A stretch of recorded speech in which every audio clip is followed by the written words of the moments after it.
African parents. My mother thinks that I'm unemployed. That's like, you don't have a job, no, ma, I'm a comedian, I make people laugh for a living. Like, no, and I am, I make people laugh. She's like, so tell me here, you make people laugh and they pay you? I'm like, yes. She's like, how come your father, I make you laugh every day, you never pay me?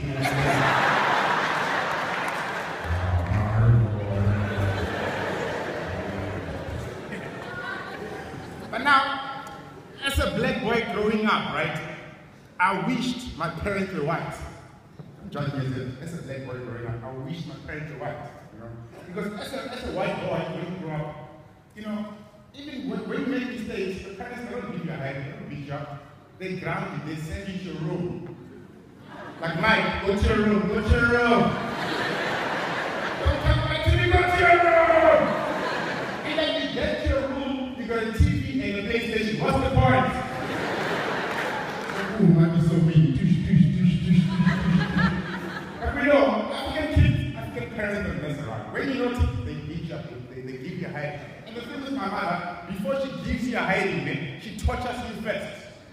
Like, you need to go to the peach tree to get a whip that's gonna beat you. Because you cry all the way to the peach tree.